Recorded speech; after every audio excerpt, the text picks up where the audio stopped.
Okay, we got a great battle, 4:25 p.m. in Lambeau Field. It's the 8-3-1 Packers at home against the visiting, surprising Chicago Bears, who are in first place at 9-3. The 211th meeting. I used to be a part of this series. I got chills right now. Let's get into this game, man.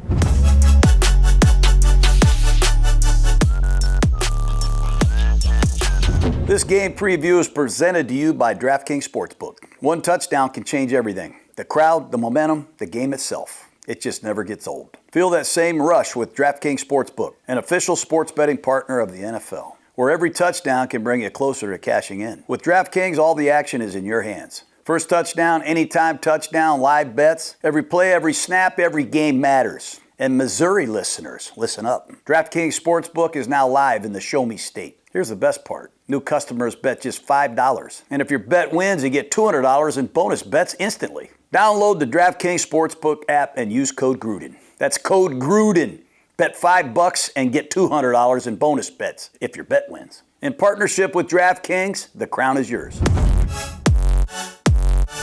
This Top of Mind is brought to you by Chevrolet. Football season is in full swing, and whether you're grinding through the week or gearing up for kickoff, there's one ride that's always game ready, the Chevy Silverado. Built for the hustle, ready for the game. Silverado is America's most dependable full-size truck. Head to Chevy.com to learn more and build your own Chevy Silverado. Okay, I hope you had a great Thanksgiving, but now it's time for another game preview. We are fired up. It's the Green Bay Packers, 8-3-1, hosting the Chicago Bears, who are a surprising 9-3. The Bears right now, if the season ended, would be the number one seed in the NFC. Can you believe that, Jake? Nope. They had a 10-game losing streak last year. They fired their coach after a Thanksgiving Day game. The Chicago Bears, Green Bay Packer, what a rivalry this is. Two excellent offensive head coaches. You think about Ben Johnson, the job that he has done with the Chicago Bears, unbelievable.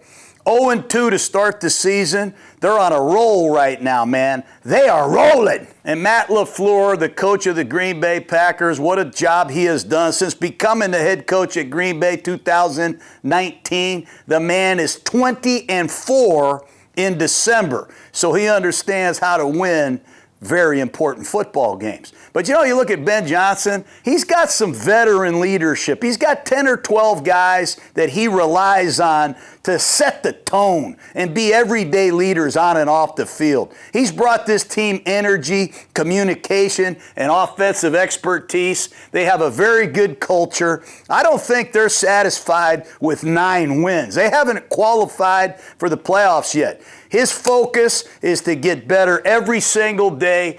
Yes, they have confidence, but I think now there's an expectation in Chicago. I think they come to Lambeau expecting to win. It's a completely new vibe that you feel coming out of this Bear football team.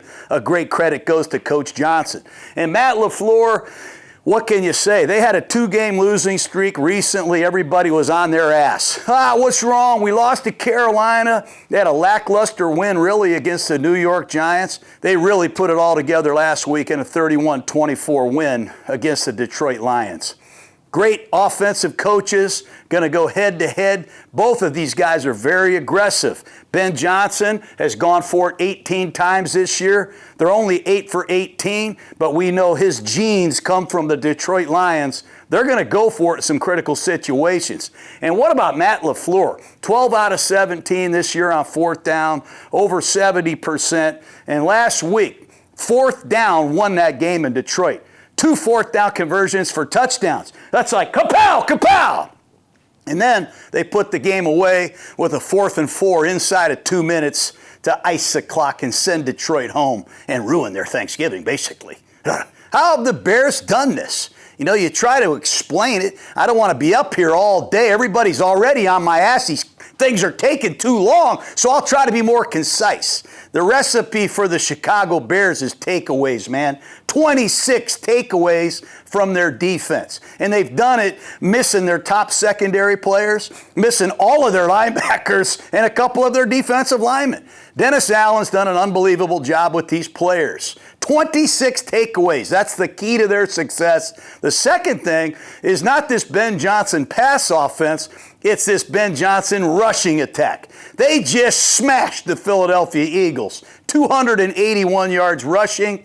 So they're getting turnovers from their defense. They're controlling the game with their running game. And the third thing they're doing is they're winning one-possession games. They are 6-1 in one-possession games. The Chicago Bears, after losing 10 straight games last season.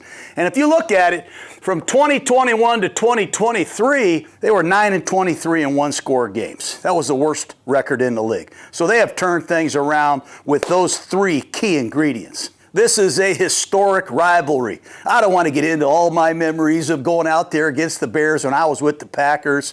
But man, this is the first time in a long time that this game has meant this much. I mean, think about it. The Bears are 9-3. The Packers are 8-3-1. The NFC North divisional title is on the line. In Lambo, it's going to be 20 degrees. Cold, man. 10% chance of flurries, just like you would want for this kind of game. The last time these two teams played this late in the season with these kind of chips on the table was 2013. It was the last game of the regular season. Aaron Rodgers, quarterback of the Packers, had come back from that collarbone injury, and this was for the division title in Soldier Field. Well, Rodgers hit Randall Cobb for a 48-yard touchdown pass, 38 seconds left, and the Bears were eliminated from the playoffs. Green Bay won that game 33-28. This has a similar feel to it. There's a lot of pressure on the players, the coaches, and the fans are going to be up for this one.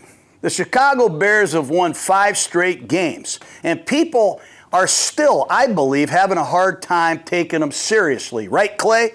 Right. I mean, it's the Bears. It's the Bears. Hey, they just beat the world champions 24-15 in a punishing fashion. They had 81 snaps of offense. Philadelphia had like 52 snaps. It was a physical ass-kicking. But still, people say, well, they only have a +6 point differential. Think about that. They've got 9 wins and a +6 point differential.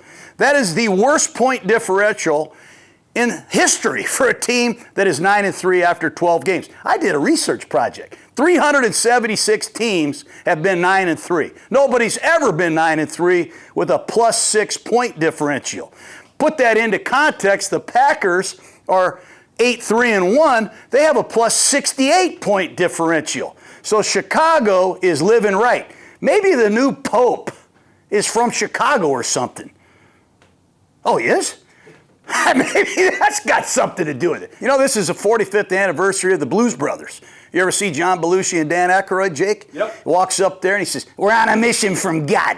So the Bears, they must be on a mission from God with some help from the Pope. I don't know, but they are kicking ass and doing great.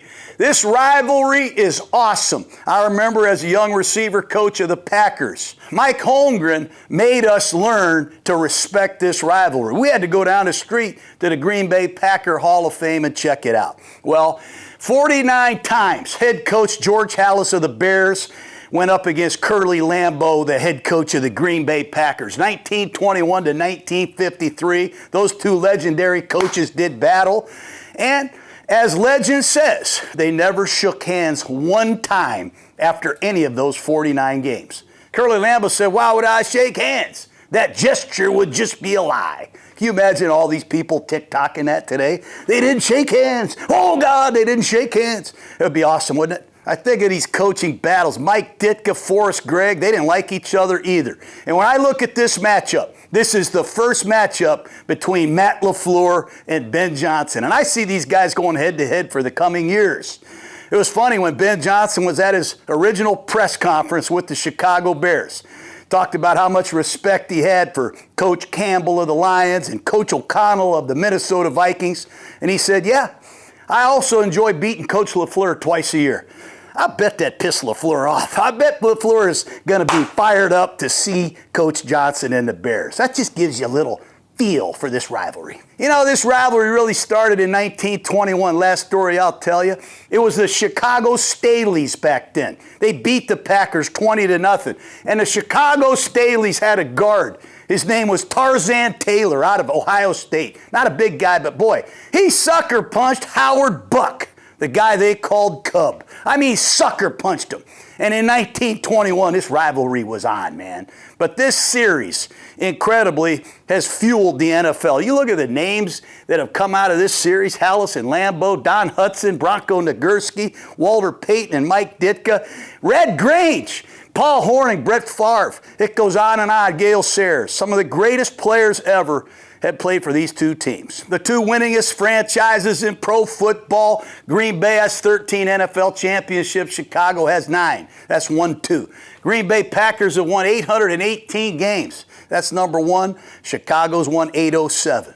Hall of Famers, Green Bay has 32. The Bears have 29.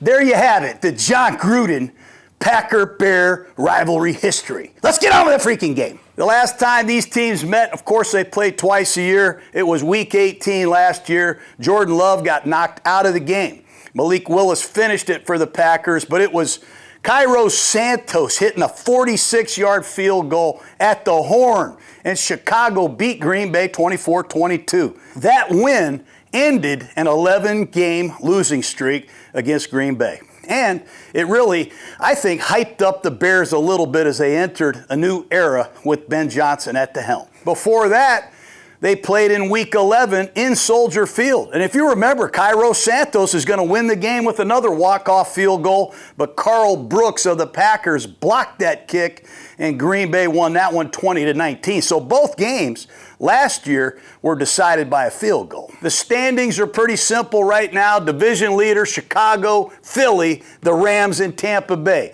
The wild cards right now, if the season ended, Seattle, Green Bay, and San Francisco are in. In the hunt, Detroit, Dallas, and Carolina are still fighting.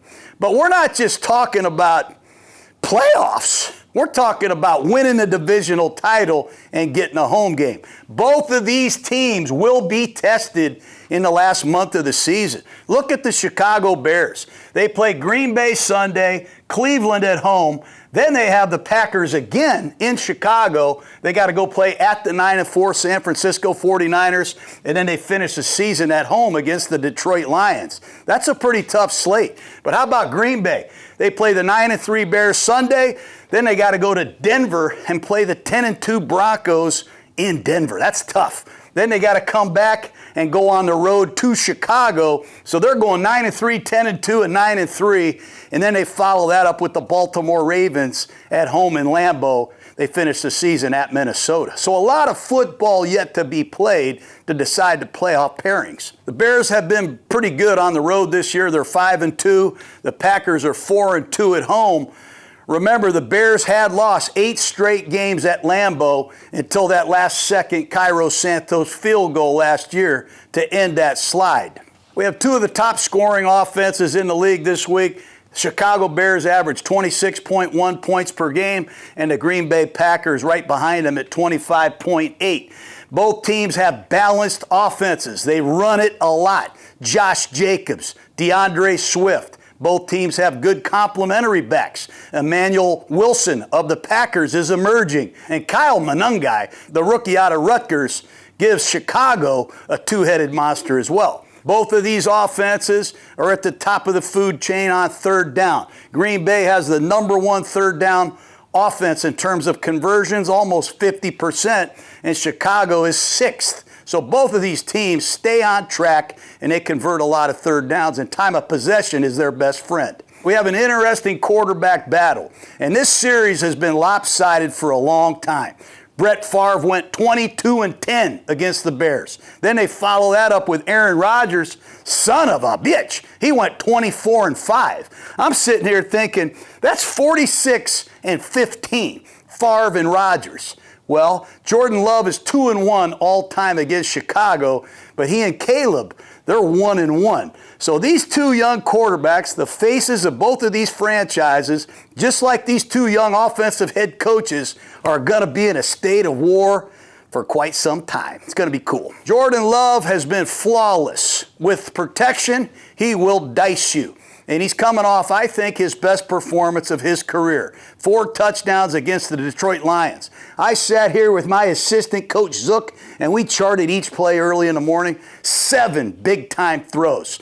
The throw he makes on 4th down to win the game, I mean, Ali McNeil is right in his face, going to kill him. He stands in there and throws a beautiful pass to Dontavian Wicks, who goes up and gets it to end the game. Awesome. What I love the most about Love is he's playing through injuries. The guy could barely hand the ball off with his left hand. Hell, against Minnesota 2 weeks ago, he could only operate with his right hand. So he played hurt, he did it on a short week, and he did his NFC North rival Detroit in. He did them in critical situations. Love performs incredibly after week 12 of the regular season. Since he's been the starter in 2023, Love has thrown 24 touchdowns, just 1 interception after week 12. Well, guess what, Chicago? You're up next. Caleb Williams, I think you're seeing a work in progress. He's got a lot of talent. Ben Johnson is reshaping how he plays the position. He's been one of the great creators at USC, Oklahoma, winning the Heisman Trophy. But now he's operating more of a regimented system that asks him to do a lot above the neck before the ball is snapped. He has been an Iceman. I mean, Caleb Williams has 5 game-winning drives to win football games, second to Bo Nix, who has done it 6 times. The other thing he's done extremely well is he's taken care of the ball. He's thrown 17 touchdown passes, just 5 interceptions. That's the key ingredient in winning. Clutch performances at the end of the game, tight window passing in the red zone, low interceptions. And he's avoided the sacks. That sack number has dropped tremendously. It's a credit to this young quarterback. There are still questions with Caleb Williams about his accuracy. For instance, last week, 17 for 36 against the Eagles, a 56 quarterback rating. Hell, the Bears haven't won a game with a 56 quarterback rating since 2006. Oh, that was the year they won the Super Bowl. They had a hell of a defense. But Caleb has got to throw the ball more accurately. He is under 60%, which is at the bottom of the NFL. The big thing with these 2 quarterbacks, just like it is with all quarterbacks, is how do they play when they're under pressure? I'm not talking about the magnitude of winning. Oh, we got a winner. There's so much pressure. I'm talking about Micah Parsons breathing down your throat. I'm talking about the pass rush, the blitz beating down on you, knocking you off the spot, forcing you to move right or left. Under pressure, both of these quarterbacks have been poor this year statistically. And some of these are throwaways, some of these are plays they have to abort because the protection doesn't hold up. When you look at these 2 quarterbacks under pressure, the statistics don't lie. The QB rating, both of them are at the very bottom. Love is 30th, Williams is 29th. When you look at completion percentage, Love is 30th, Williams is 29th. And when you look at yards per attempt, Love is 30th, Williams is 29th. That's no shit. So their performance under pressure has got to improve. And Green Bay's defense, man, do they apply a lot of pressure. 36% of the time, they put the opposing quarterback under the gun, man, without even having to blitz. Chicago does not have the pass rush that Green Bay has. But how these quarterbacks handle pressure, how these offenses pick up the blitz and minimize the pressure is going to have a huge say in the outcome of the game. The turnover ratio is the big ticket in this game in Lambeau. The Bears, number 1 in the league by far with 26 takeaways, 17 interceptions. Well, Green Bay's number 1 in the NFL with the fewest giveaways. So what gives, Jake? I don't know. One team takes it away at the highest level. One team protects the ball at the highest level. You know, the Bears are 8-0 when they take the ball away multiple times. Think about that. In those 8 wins, they've got 25 takeaways. But in their 3 losses, they just have 1 takeaway in those 3 losses. They got to take the away and steal possessions to win this game. And I think Matt LaFleur is on top of that, as he always is. Historically, his teams take better care of the ball than anybody. Okay, the kickers, Cairo Santos, we've talked about a little bit. He's 18 for 22 for Chicago. He has not missed an extra point yet. 28 for 28. He did hit a 48-yarder recently to put the Vikings away. And he kicked that big game winner against Green Bay last year. For the Packers, Brandon McManus, he's been hurt a little bit this year. He struggled early. He was replaced while he was injured for a few weeks, but he is kicking the ball much better. 15 out of 21 on field goals, 22 out of 23 on PATs. Last thing we got to talk about is injuries. Remember, it's early in the week, so you got to check on these injuries before you do anything. The Chicago Bears, man, they've had a lot of injuries. They played well and been able to win without some key players. But defensive tackle number 97, Andrew Billings, I believe he's out of this game. He suffered a concussion last week. That could be a problem for this run defense of the Chicago Bears. Noah Sewell, 55 tackles, guy that's played really good at linebacker, did not play last week, questionable this week. Tyreek Stevenson, good corner. He's missed the last 2 games with the hip. Not quite sure he's going to play again. TJ Edwards, starting inside linebacker, looks like he's still out. And man, do they need him back. And finally, Dominic Robinson, backup defensive end. Not sure if he's going to play either. But there's some significant injuries for the Bears you got to look into. For the Green Bay Packers, Savion Williams, rookie wide receiver, nursing a foot. Matthew Golden, there's a chance he could play, their first-round pick from Texas. He's been out the last 2 weeks with a hamstring. They got to get him going. Big loss for Green Bay last week against the Lions. They lose defensive tackle Devontae Wyatt for the season, man. He hurt his ankle. That's a big loss against a team like the Chicago Bears that like to hand the ball off a lot. Nate Hobbs, a guy they signed from the Raiders, gave him over $40 million. He's been out the last 4 weeks with a knee that's been bothering him since training camp. He's been practicing. He could be available on Sunday. And Quay Walker, who was the leading tackler, he has missed the last 2 games with a stinger in his neck. They need Walker back as well. He's questionable, as is Lucas Van Ness, defensive end, another first-round pick who's been nursing a foot for the last 5 weeks. A lot of injuries you got to look into before you do anything. All these injuries will impact the outcome of this game. This offense-defense matchup is brought to you by Fox 1. On Fox 1, you can stream your favorite live sports. So you never miss those Did You See That moment? That means Fox NFL Sundays are now on Fox 1. It's NFL Sundays all streaming live, the way it was meant to be watched. It's also the best way to stay locked in on your action. Whether you're sweating your fantasy matchup, tracking a parlay, or riding the chaos live as it happens. I hate watching things on delay. I gotta see it live, man. Start your 7-day free trial today. Offers are subject to change. Go to Fox 1 for complete terms and conditions. Okay, this Bears offense led by head coach Ben Johnson against Jeff Hafley, the defensive coordinator of the Green Bay Packers. This has got everything you're looking for. Can't say enough good things about Ben Johnson. 1977, Walter Payton, MVP of the Chicago Bears, MVP of the league. That was the last time the Bears had a top 5 total offense in the NFL. 1977. Right now, the Bears are 6th. Wouldn't that be something if Ben Johnson put together a top 5 offense in his first year? It'd be amazing.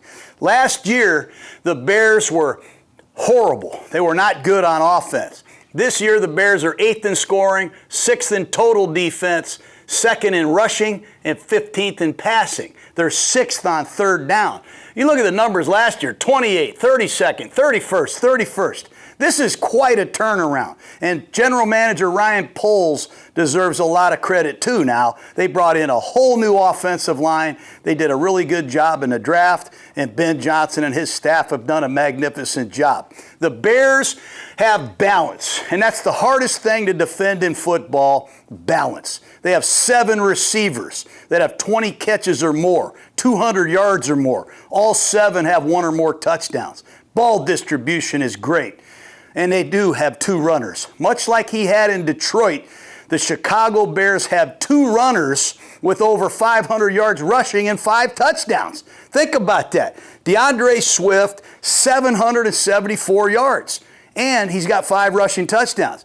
Rookie Kyle Monangai, I tried to tell you guys about Monangai in the NFC North preseason show.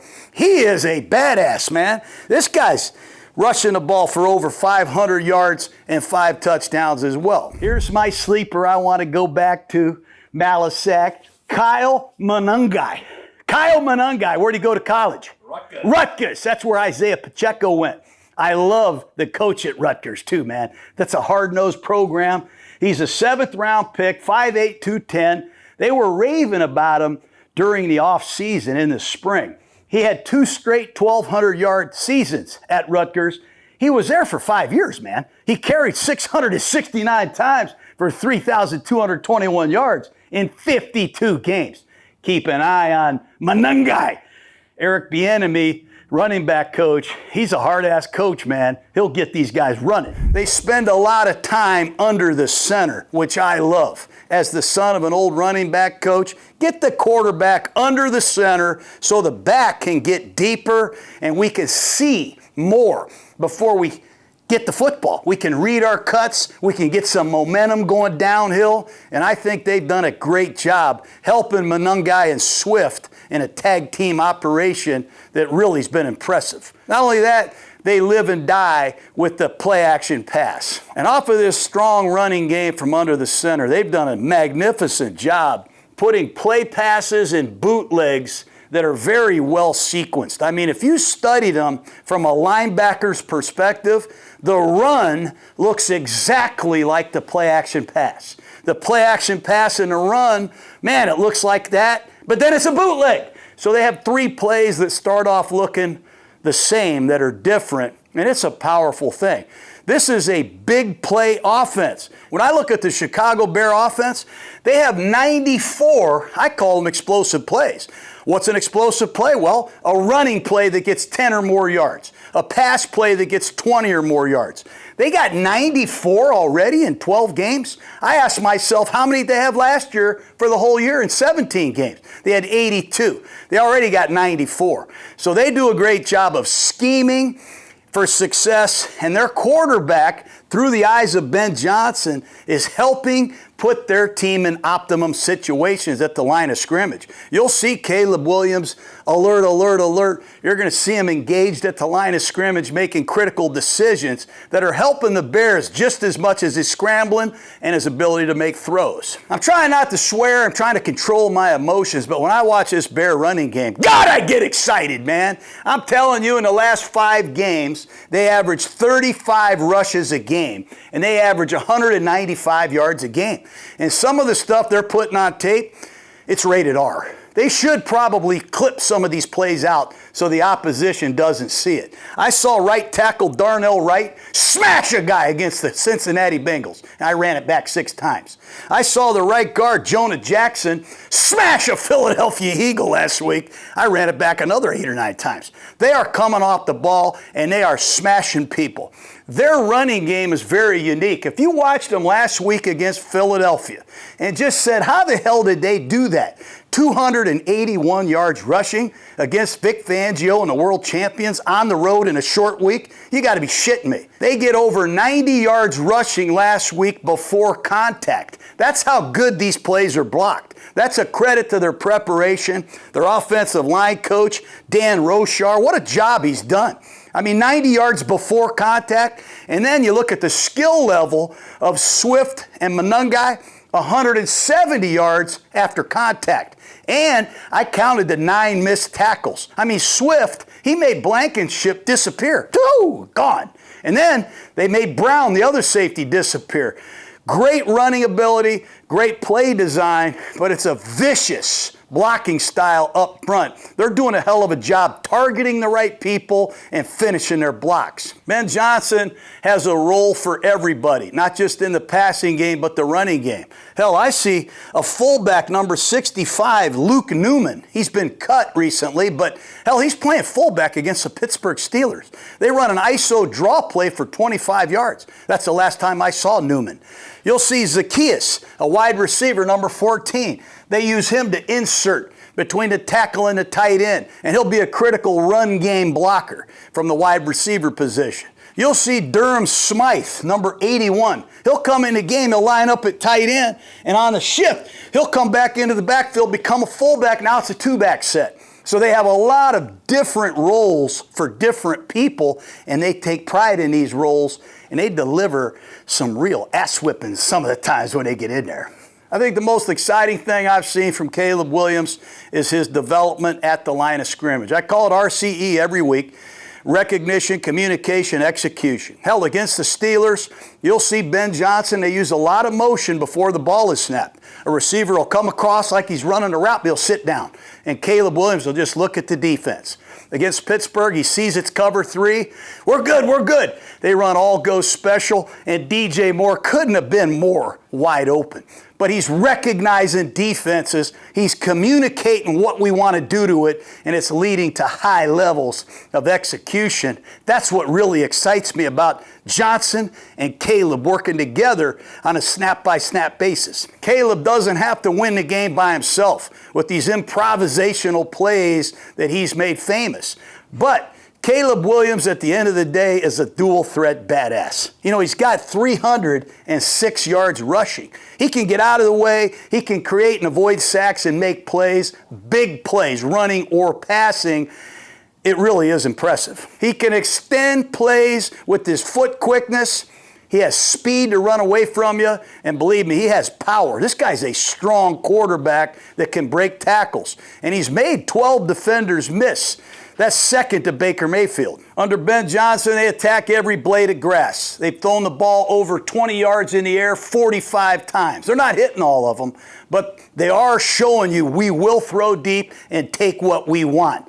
And they are capable of throwing the ball quick on the bubble screens and quick screens to DJ Moore, and they are really working hard to make Rome Odunze a vertical receiver. They've also limited a lot of the negative plays. You know, last year Caleb got sacked 68 times. This year he's only been sacked 19 times. So it's a remarkable transition. This offense is improving in many ways. I think it's really important for the Bears in obvious passage situations.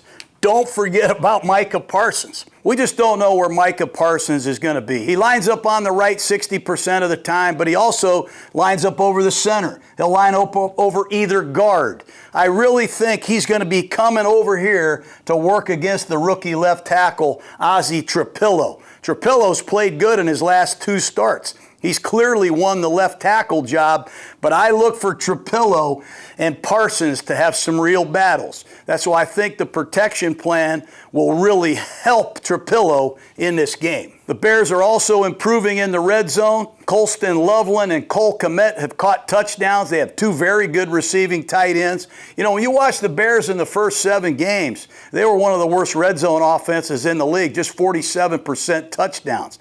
But since November, 72% touchdown. Caleb Williams is gaining confidence in some of the concepts. The timing is better, and the ball location has been premier. That touchdown he threw to Kmet last week to end the game was a bootleg running to his left.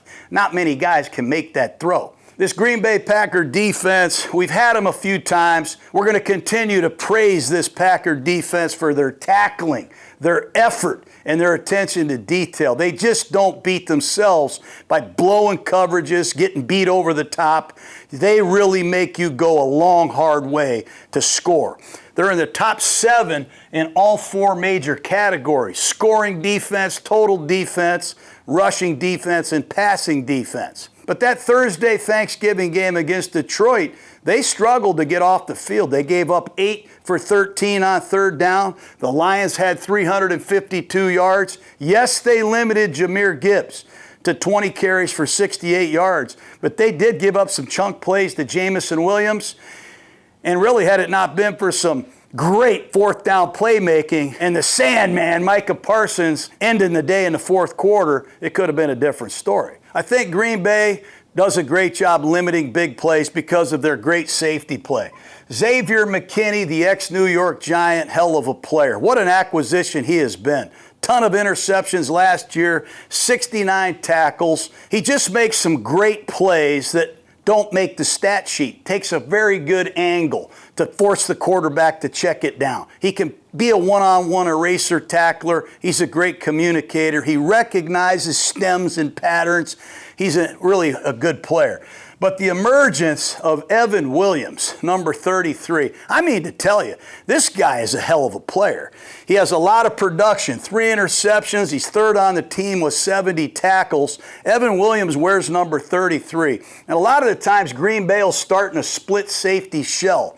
And on the snap of the ball, you'll see the ball handed over here, and he comes flying out of his free safety position and makes tackles at the line of scrimmage, sometimes in the backfield. This guy is a hell of a football player. He holds his disguises until the last second. A lot of guys, they can't help themselves. They got to get down in here. But he has great confidence in his assignment and his ability to come knifing towards the line of scrimmage with perfect timing to make one-on-one wrap-up tackles. I love this guy. One of the reasons they have a very good pass defense is because of their tackling ability. They only allow 9.3 yards per completion. That's the best in football. And they've only allowed almost 93 yards a game after the catch per game. Think about this. You throw a bubble screen and some guy runs for 70 yards like they did against my Raiders a couple weeks ago. That shit doesn't happen against Green Bay.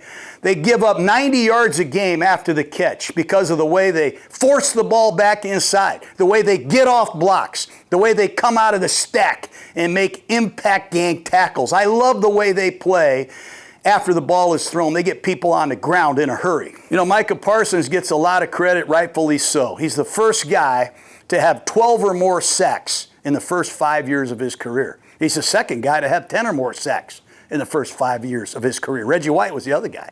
He's got rare production.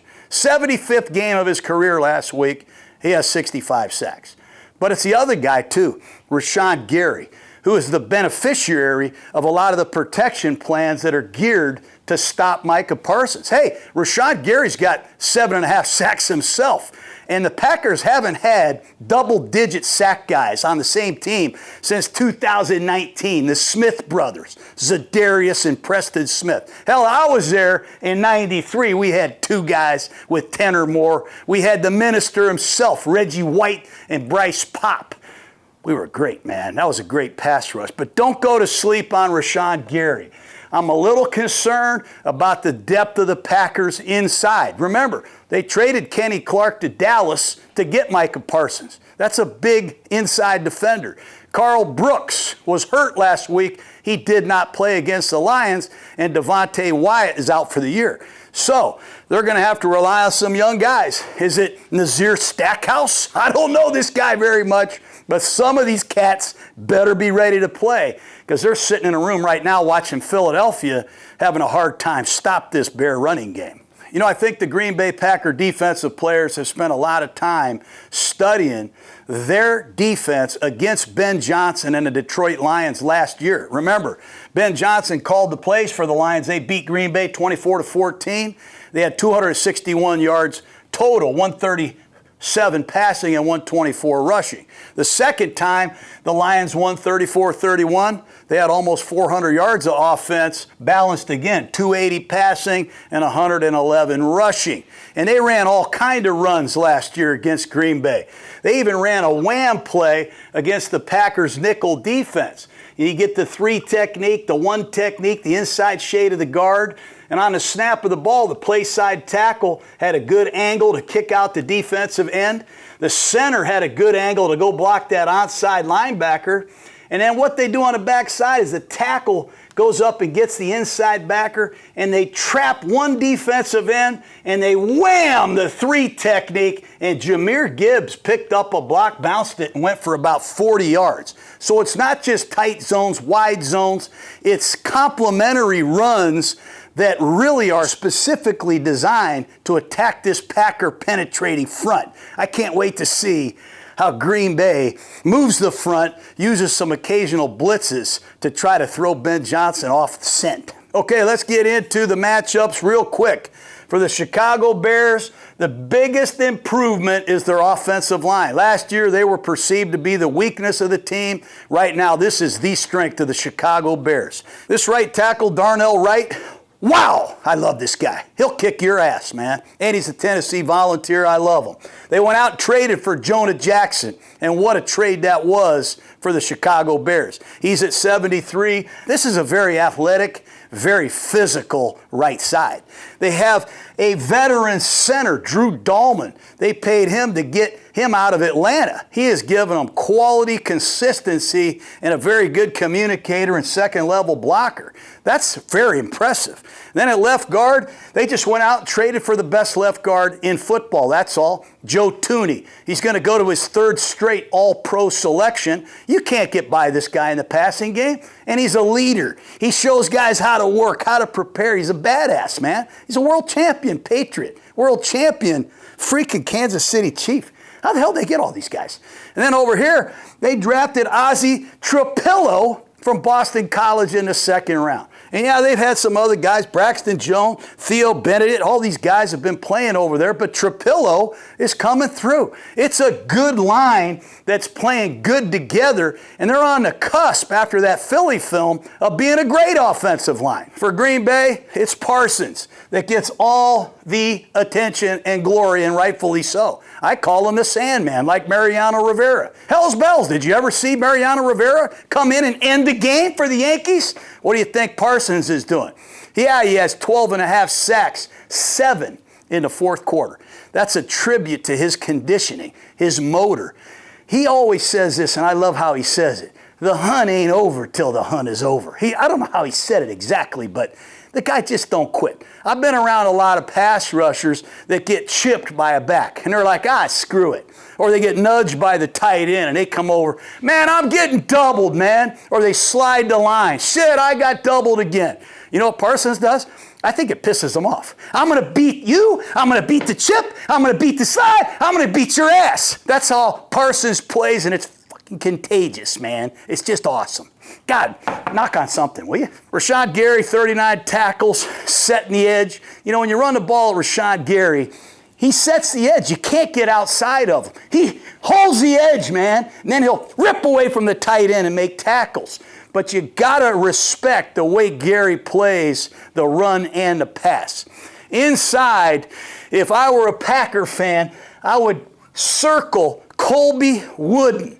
Colby Wooden, you got to play your ass off for us to win this game.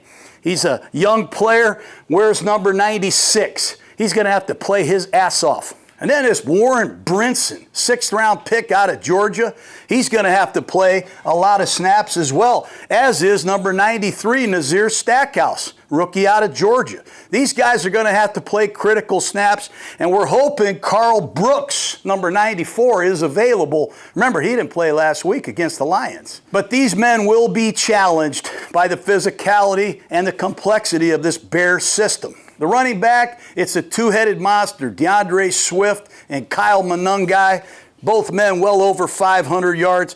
The Bears have 54 runs this year of 10 yards or more. That's incredible. It's a credit to their design and their execution up front. You know, this Bear running game, when you watch them, they identify the front that you're in, and they put together runs on a weekly basis to attack the front that you're in. And then they look at the front and they find the weak link, like Malasek, and they really expose the weak link, and they get after his ass. They do a hell of a job with exclusive game plans. It's not the same thing every week. And they don't just sit there and say, hey, this is a +4 run list from last week. A lot of these teams, they run the same runs every week. Not the Chicago Bears. They come up with something special and physical just for you. The linebackers for the Packers, they have had a key injury to Quay Walker, number 7. Quay Walker's missed the last 2 games with that stinger in his neck. And they hope to have him back for this game. Look into that. But in his absence, I think we said it a couple weeks ago, Isaiah McDuffie, captain of the Green Bay Packers, has been sensational. I mean, this guy's got over 30 tackles, 2.5 sacks, and an interception in the last 3 games alone. He can play outside linebacker on the line of scrimmage in their base, and he can be an every down badass. And I love the fact that he keeps playing regardless of what his role is. When he lost his starting job to Edgerrin Cooper, he didn't sink his head in the ground. He just did what he needed to do to help this team win. But McDuffie's a hell of a player. He wears 58. And the other linebacker, the edge of darkness, Edgerrin Cooper. He leads Green Bay with 85 tackles. He can really recover. I like the way he's playing. He got nicked up a little bit last week against the Lions, but they have 3 very good linebackers, and if Quay Walker is healthy, that'll really help Green Bay. The matchups on the outside, the Chicago Bears feature Rome Odunze, former #1 pick out of Washington. You know, Odunze leads the Bears in catches, yards, touchdowns.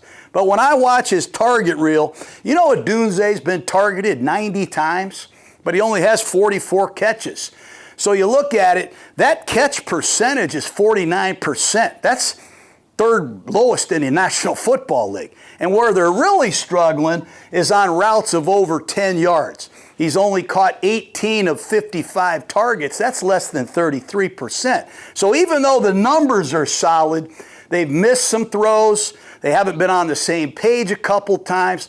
Some balls have been batted. Chicago has had 13 passes batted. That's the 2nd most in the NFL. But they have to pick up the production with all these targets because clearly he's the #1 guy. The other guy is DJ Moore, the ex-Carolina Panther. They still try to get him a lot of quick screens, fast throws on the perimeter because he is tough to tackle after the catch, man.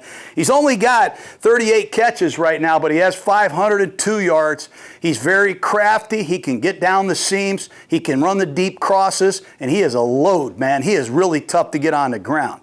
The 3rd receiver, it's been a couple guys. It's been Zaccheaus, the ex-Washington Commander, #14. He does an excellent job in the running game as an interior blocker on some of these search schemes. But Zaccheaus also has 273 yards. He is a very reliable, instinctive slot receiver, and he's physical. I like him. And their rookie, Luther Burden, the ex-Missouri Tiger. He wears #10. He's coming on as well in recent weeks. They always have a creative plan for Burden. They'll sneak him in here and run a middle screen. And he has very good run after the catch skills. That's what made him famous at Missouri. The corners for the Packers, I think they're led by an ex-Raider, Keyshawn Nixon. I love this guy because he's tough. You know, he gets a stinger against the Minnesota Vikings. He comes out of the game, can't finish. Last week against the Lions on a short week, he plays all 63 snaps. He's done a hell of a job. He's got 56 tackles. Yes, he gives up some completions. You look at his 66 targets, there's 41 completions against him. But here's what's great about Nixon. There's only 65 yards after the catch. 41 catches, 65 yards. He gets you, he brings you down, man. He is a very good tackler. He has 14 PBUs this year, still looking for his first interception. But I like Nixon over here against the Odunze. And on the other side, who's going to cover DJ Moore? Well, we're hoping Nate Hobbs, the free agent acquisition from the Raiders, plays at some point. But he's been hurt, not been real reliable yet, so they've leaned on Valentine, #24. I thought Valentine had some struggles last week, so keep an eye on this right corner position. Will it be Hobbs or will it be Valentine? And they have an excellent slot corner, Javon Bullard, #20. He can play safety if he has to. He is a hell of a nickel guy. Great short area quickness, great instincts. Tough as hell, man. He can get off blocks and make some physical tackles. Bullard's a good player. Another Georgia Bulldog. And finally, it's these 2 safeties, McKinney and Evan Williams, that I just love. I mean, Evan Williams, 3rd on the team, 70 tackles. Who leads the team in special teams tackles, Jake? Evan Williams. He's got 9 there. The guy's a freaking great player, man, and a leader in just his 2nd year. And it's the tight ends of the Bears. The guy to watch out for is Colston Loveland, the 1st-round pick out of Michigan. He's coming on. You saw him win that Cincinnati game, didn't you? Well, he had a beautiful tight window touchdown against the Steelers a couple weeks ago. This is where Loveland is the most effective, when he's in the slot or when he's stemmed out here 4 to 6 yards from the tackle. He is an excellent slot receiver. He has quickness and suddenness. very quarterback friendly. Loveland is on the rise, man. He's got 31 catches, over 400 yards. Good pick, top 10 pick, by the way. Cole Kmet, he caught a touchdown pass last week to put Philly away. 21st touchdown, past Greg Olson's second all-time Chicago Bear touchdown man at tight end. Who's number one? Any idea? Mike Ditka. Mike Ditka had 34, the longest tenured Bear. They got two really good tight ends, and they used 12 personnel 30% of the time. And if you play base defense against 12 personnel, Ben Johnson's going to put Colston Loveland out here in the slot, and he'll tear you freaking up, man. They got a really good package. And this Durham Smythe guy, he's only got 2 catches, but they can get into 13 personnel with 3 tight ends and give you fits. Ask Philadelphia. All these counter bluffs they ran the last few weeks are maddening. Hell of a game. Great offensive scheme that's balanced against one of the top tackling, high-effort defenses that limits big plays. The Packers. Let's go. Okay, this Green Bay Packer offense, you'll see Matt LaFleur calling the plays on the sideline against Dennis Allen, defensive coordinator of the Chicago Bears. It's another great battle. The Packer offense woke up last week. You know, they were in the doldrums a little bit. They struggled to score in a few games against Philadelphia, Carolina, kind of lackluster at the Giants. But last week, 31 points, 359 yards. They were 3 for 3 on 4th down, 2 for 2 in the red zone. And at the end of the game, they ran out the clock with a beautiful 4-minute drive. And obviously, Matt LaFleur sent a message to his whole team, especially the offense last week. I have confidence in you guys. I'm going for it on 4th down. 2 touchdown passes, and then at the end of the game, to go for it again. If you're an offensive player on Green Bay, you got to be feeling nicey right now. Woo! Because, I mean, you have the confidence of your coaching staff, and believe me, that means a lot, man. And when you go out there and get it done like they did, that is a huge boost to a football team. We've had the Packers a few times. They're also a very balanced team. They run the ball almost 50% of the time. They're one of the top 5 committed running teams in the league. They don't make big runs. They're running the ball. They're making yardage. You saw Emmanuel Wilson a couple weeks ago against Minnesota. Over 100 yards. It took him 28 carries. Josh Jacobs, as great as he is, 731 yards, 11 touchdowns rushing, just 3.9 yards a carry. The Packers, the only thing this run game is missing is a couple long runs. And if they can get a couple long runs, look out, because it really would help this offense turn the corner, I do believe, into a great offense. The Packers limit negative plays on offense. They don't take sacks. They're one of the top teams in the league and fewest sacks allowed. They don't have negative yardage running plays. They don't kill themselves with negative plays. They've done an excellent job staying on schedule. 3 yards, 2 yards, 7 yards. Complete a pass for a 1st down. They stay on schedule, and it's been a very effective formula for Matt LaFleur in winning games. The run game is a major commitment. They're using a rookie right guard right now, Anthony Becton, 2nd-round pick out of North Carolina State. Keep an eye on that. Here's a guy that played right tackle his whole life. Wasn't until a few weeks ago that he started playing right guard, and guess what? He is the starting right guard. He's beaten out Jordan Morgan, a former 1st-round pick, so you're going to see a 6'6", 336-pound rookie playing right guard without a lot of experience. And remember, Elton Jenkins got hurt at center, so Sean Ryan, who started the last 3 games at center, this will be just his 4th start in his career as a center. And don't get me wrong, he's playing his ass off. But there is some inexperience at center and at right guard. They've had a lot of injuries at wide receiver. I mean, Jaden Reed, their top receiver the last 2 years, is still out. Tucker Kraft, their leading receiver, is out. Matthew Golden, 1st-round pick, out. Hell, Savion Williams, a guy they took in the 3rd round, out. So I'm telling you, the lack of receivers, the loss of Kraft at tight end, the fact that they're breaking in a couple young guys at key positions, they have really leaned on the running game the last 3 weeks. 125 yards or more in all 3 of those games. And what it has done, just like it's done for the Chicago Bears, is it has set up some great play action passes. Both of these two teams are in the top 3 or 4 of play action pass usage. Green Bay throws play action almost 30% of all their passes. That's 5th in the league. You know, when you look at Jordan Love last week against the Lions, you can't help but say that had to be his best performance as a Packer. Not just because they won, it's how they won.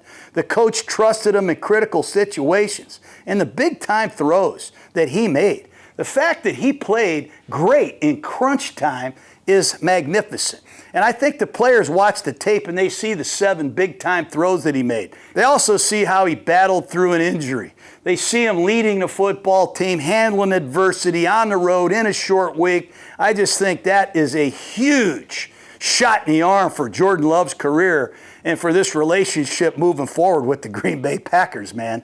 I love watching Green Bay on offense because they throw the ball down the field. They have a vertical passing attack. They've thrown the ball over 20 yards in the air 46 times. And with Christian Watson back at wide receiver, number 9, man, I'm feeling it. That bomb that Watson caught to beat the Lions last week was a thing of beauty. But again, just like the Bears, both of these coaches really attack you vertically and they'll attack you laterally. They make you defend every blade of grass. Green Bay has proven to be a really good crunch time offense. You know, the 4th down plays last week, being number 1 in the league on 3rd down, being a top 3 red zone team. This team is very productive in critical moments during a game. Matt LaFleur has done as good a job as he's done with the Green Bay Packers, and that's saying something. He's reinvented his offense with all these injuries, and I'm really impressed with Dontavian Wicks, a young wide receiver. You know, Wicks, I would hear all the Tik Tok videos, Malasek, some of his friends saying Dontavian Bricks. Dontavian Bricks, he can't catch. He had 8 drops last year. Well, he has a few drops this year, but let me tell you something. This coaching staff is confident in Wicks, man. They stay with him. They know what kind of talent he has. So they keep encouraging him, keep working with him, and they kept going to him last week against the Lions. And look what he did, man. He had his best game ever, 6 catches for 94 yards, 2 touchdowns. How about that tap drill for that 1 touchdown on 4th down? What a hell of a play. Then at the end of the game, he goes up against the Lions' best pass defender, Brian Branch, catches the ball, snatches it away from his body, and ends the Lions' day. But it was just a great, heartwarming feeling to see this guy step up when they needed him the most. And to see Christian Watson, who had a horrific injury against the Bears in Week 18, he had a terrible knee injury. For him to come back this fast and to see Watson and to see Wicks kick ass like they did last week, whoo, that's really good shit right there, really good. So they're playing really good at crunch time. Coach LaFleur has reinvented the offense a little bit with new receivers, and they're using multiple tight ends now. Without Tucker Kraft, they're losing a lot of touchdowns, man. The guy had 6 touchdowns. The guy led them in yardage receiving. And now they're going to a big tight end, number 70, Darian Kennard. He comes in, he's an offensive tackle. He played 21 snaps at tight end against the Minnesota Vikings. So now you got to prepare for that. And they're trying to work in Luke Musgrave, John Fitzpatrick, some different tight ends. So I really love the transition of this offense. A lot of guys like me, they get all depressed when you get guys hurt. Not LaFleur. He and his staff have really rallied. And I think it's brought out the best in this Packer football team, this adversity. Okay, the Bears defense. You've heard of the monsters of the Midway. How about the monsters of the takeaway? I mean, Dennis Allen, the ex-head coach of the New Orleans Saints, good friend of mine, by the way. I can't tell you what a great job he's done. I mean, when you look at the Bears, they're missing T.J. Edwards at linebacker, Terrell Edmonds at linebacker, then Sewell linebacker gets hurt. Jalen Johnson, the best corner arguably in the NFC, he's out for 10 weeks. Maybe the top nickel corner is out for 9 weeks, Kyler Gordon, and then they lose a couple defensive linemen. Good God, what do? Well, you scheme them up, you keep coaching, you keep teaching, and they have taken the ball away 26 freaking times. And how have they done this with all these injuries at DB linebacker and a very average to below average pass rush? They've done it with some great design, disguising coverages, and they have a couple players that have come out of nowhere and really exploded onto the scene that you'll learn about. They've taken it away 26 times. And 20% of the Chicago Bear drives on defense end in turnovers. That's saying something, man. But it has really masked some of the problems that they have had. They've had a hard time getting off the field. 25.5 points in a game. That's 25th in the league. 359 yards a game. That's 27th. 134 yards rushing a game. 27th. And they've given up 62% red zone touchdowns. That's 27th. So last week I'm watching the Bears defense against the world champion Philadelphia Eagles, and I heard somebody say, well, the Bears got some reinforcements back today. They got Jalen Johnson and Kyler Gordon back. I said, reinforcements? These are the best players in the freaking league, man. Jalen Johnson is a shutdown corner, man. He's back. He played 33 snaps against the Eagles. Hopefully that play count goes up. And Kyler Gordon is a great slot corner. But in his absence, they picked up C.J. Gardner-Johnson, the ex-New Orleans Saint, ex-Philadelphia Eagle who played for Dennis Allen. This C.J. Gardner-Johnson has played great. So now they got a big nickel, and they got one of the quickest, baddest nickels in Gordon. So they have some versatility that I really like. The key to the game to me is, can this Bear defense stop this Green Bay Packer running game? And will Green Bay stay with the run throughout the day, even if they're not getting these big runs? I mean, when you look at the starting linebackers for the Chicago Bears, I've already said they're missing Edmonds, they're missing Edwards, they're missing Sewell, they're missing Hippolyte, a young draft choice out of Maryland. He's out. They're playing DeMarco Jackson, number 48, the ex-New Orleans Saint backup who played for Dennis Allen in New Orleans. Do you know DeMarco Jackson had 12 tackles in 2023? He had 14 tackles in 2024. And he got in a game against the Pittsburgh Steelers a couple weeks ago and made 15 tackles in one game. It's the greatest story ever. DeMarco Jackson, number 48, wearing the green dot, running the show for the 9-3 Chicago Bears. It's one of the damnedest things I've ever seen. Then I see another guy out there running around, number 48. I have no idea who 48 is. He might be the 6th or 7th different linebacker to play for the Bears this week. You know what his name is, Jake? Amon Ogbongbemiga. Say it, Jake. Ogbongbemiga. Amon? Ogbongbemiga. Ogbongbemiga. He's wearing number 48. What a hell of a job he's done. He made 14 tackles against the Pittsburgh Steelers. Last week against the Eagles, they played a lot of dime where they just used one linebacker. He played 52% of the snaps. But I give Jackson and Ogbongbemiga a lot of credit, man. But it's funny, the more I watched that Philly game, I saw nickel with C.J. Gardner-Johnson as the big nickel. Kind of like the third linebacker. They don't have many guys to play that are left. But when they went to dime, they took out Ogbongbemiga and they put Kyler Gordon in kind of as a dime linebacker. So they played 6 DBs at a time. Will that be enough to hold up against these Green Bay Packers? We will see. They did a nice job last week in Philly, though. But again, Philly never had the ball because Chicago was grinding it down their throat for the whole afternoon. You know, you talk about Matt LaFleur having to adapt his offense with all the injuries we just talked about. Well, how about Dennis Allen adapted without your top corners, without your linebackers? Hell's bells. Who wears the green dot? What's the game day communication like? I mean, a linebacker hears the calls. Hey, DeMarco, let's go over zone to Y.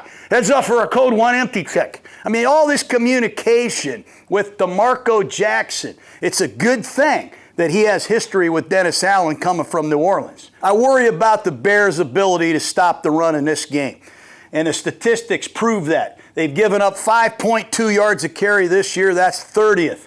They've given up 134 yards a game. That's 28th. They've given up 42 runs this year of 10 yards or more. And Josh Jacobs, I think he's healthy after that little ankle strain he had a couple weeks ago. Look out. But it is very important that Chicago finds a way to stop the run. We already said Andrew Billings, their nose tackle, might be out of this game, one of their top run defenders. That's another area that will tax the Bears. But they've got to stop the run because Dennis Allen's sub package, what he does in second and long, third down, it's tremendous. I'm not going to draw everything up for you, but they have every double A gap pressure and pressure bluff known to mankind. They have the best 3-down, double mug, overload blitz scheme in football. They can get load fronts. They can jam the front. They can play a ton of different coverages.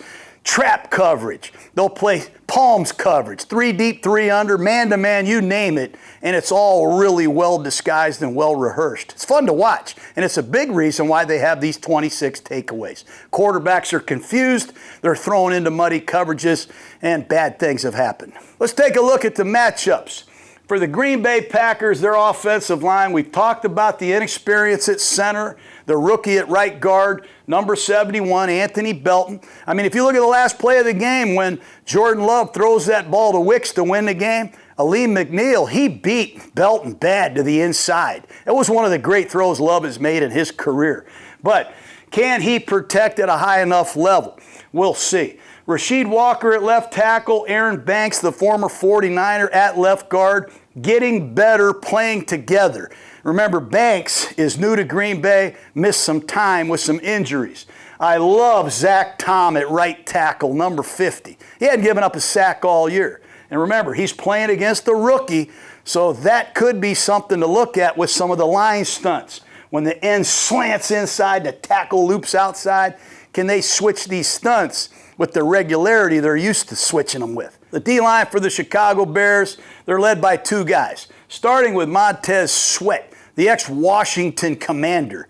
Sweat, since the bye week, has really heated up. He's got at least 1 sack in 5 of the last 7 games, 7.5 sacks this year. He's forced a couple fumbles. Montez Sweat, number 98. Would you rush him over here against Zach Tom, or would you come on over here against Rasheed Walker? I would expect to see a couple at bats, at least against Walker, who has had more issues than Tom has in pass protection. The inside presence for the Bears is Gervin Dexter Sr., number 99. He's got 4 sacks, almost 30 pressures. He is a big, physical, athletic guy with great stamina. He plays a lot of snaps for Chicago. With Billings out, he might have to play more snaps. They also brought in the ex-Atlanta Falcon, Grady Jarrett. Jarrett's wearing number 50. He was feared in Atlanta. He had 2 Pro Bowl seasons, badass. But in 9 games this year, Jarrett has no sacks. He doesn't have a lot of production. And they need number 50 to really get a can of whoop-ass. These 2 tackles inside have got to go after this rookie right guard and the inexperienced center. They've got to really make some penetrations, make some run stuffs for the Bears to win this game. The other defensive end is Austin Booker, young player out of Kansas, wearing number 94. High effort player. He's only got 1 sack, only 13 tackles, not a lot of production. But this is the Packers-Bears rivalry that has a tendency to raise everybody's level of play. They do have 1 key backup, Daniel Hardy, number 92, Montana State. He comes in, raises hell. He's got 19 tackles, doesn't have sack production. The sack production is Sweat and Gervin. They got to get somebody else to the party. The running game for Green Bay, pretty much a shotgun operation. You'll see some pistol formations, and Josh Jacobs is still all knees and all elbows in the hole. He's like tackling a bowling ball of butcher knives, as they used to say. He's a very physical back with pass receiving skills, 29 catches, almost 250 yards. This guy can do it all. He's a 3-down back, and I think he's feeling better. I've gained a lot of respect for Emmanuel Wilson. Wilson has 344 yards rushing quietly. When Jacobs was out 2 weeks ago, he had 2 rushing touchdowns over 100 yards. He can move the pile. He comes in fresh, and he's a load, man. He can physically move the pile. Good running attack. And again, these young linebackers of the Chicago Bears, they will have their hands full communicating, recognizing, getting off blocks, and making plays with their inexperience. We've talked about Dontavian Wicks. What a job he has done. I admire the Packers for maintaining their confidence in him. He has really picked it up. He wears number 13. On the other side, it's Christian Watson. He had 4 catches and 80 yards, a big touchdown, long bomb last week. He is a deep ball threat every week. Now that he's healthy, Matt LaFleur will diagram routes for Watson to get open deep. He can really track it. He can make adjustments at full speed. I love him. Romeo Doubs, 45 catches, 542 yards, can line up inside or outside. He's got a lot of versatility and savvy. I think he's the security blanket for Jordan Love in some key situations. The corners for the Bears, we welcome back Jalen Johnson, number 1 shutdown corner. Hasn't played a complete game in a while. He got hurt week 2 against the Lions. He had that core muscle surgery. He had to miss 10 weeks. Good to see him back. He only played those 33 snaps. I would expect that number to rise. If he can't go, keep an eye out for Nick McLeod, number 24. He's a guy that's filled in, played some key snaps. The other side is perhaps the greatest under-the-radar free agent in the Bears program in the last several years. It's Nashawn Wright, number 26. Now, here's a guy in the last 33 games as a Dallas Cowboy, Minnesota Viking. I don't know if I guess I saw 1 interception. But do you know who leads the NFL in takeaways, turnovers this year? It's Wright, number 26. 5 interceptions. He's got 3 fumble recoveries. Last week it was a tush push. Who do you think went around the horn, poked the ball out of Jalen Hurts' chest and recovered it? Who do you think did that, Clay? Right. He's a hell of a player, a great story. 54 tackles. He has had some struggles in coverage. People have gone after him 69 times. He's given up over 500 yards of pass offense. But what a story he is, man. And he has really stepped up in Jalen Johnson and Kyler Gordon's absence. It'll be the big nickel C.J. Gardner-Johnson. And if you know anything about Dennis Allen, the defensive coordinator, write this down. Slot activity. Whoever Dennis Allen puts in this position, they're going to have a big part of the game plan dialed up for him. You know, C.J. Gardner-Johnson's got 3 sacks. That's the most by any defensive back in the NFL. He had a lot of sack production from Alontae Taylor when he was coaching the Saints. Keep an eye on the nail, the nickel blitz, when Gardner-Johnson, number 35, is in there. And if Kyler Gordon is healthy, you will see one of the true badasses in pro football. This guy is quick. He and Javon Bullard of the Packers, 2 dynamic slot corners that can really do a lot of different things at a high level. The safeties of the Bears is the strength of this football team. Kevin Byard, 32 years old, the former Tennessee Titan in his 10th year. He leads the NFL with 6 interceptions. He's got 65 tackles. He's in a contract year. What are you going to do if you're the Bears? Well, he's 32. Shit, give him a couple more years. He is definitely going to the Pro Bowl. Great ball skills. I call it the road runner. He's back there at free safety. He reads the quarterback. He'll pick your pocket, man. He got Jalen Hurts last week in the 3rd quarter on a scramble drill. Byard, twice against the Raiders, lined up as a free safety, and on a snap of the ball, he comes up to play the middle hook. 2 of the corners go back to play the half. He intercepts Geno Smith twice. He can do a lot of things with his experience, his ball hawking, his anticipation. Very, very good player. And I am so happy to see Jaquan Brisker back, number 9. Missed a lot of last year with the concussion.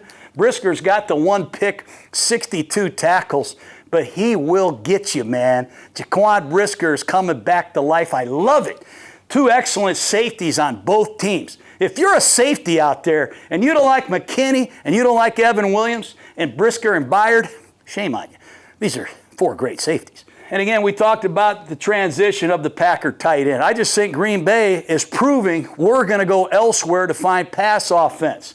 Remember, Luke Musgrave, number 88, was a high pick, 2nd-round pick. He's only got 15 catches for 110 yards, although they did get him a big 22-yarder last week against the Lions.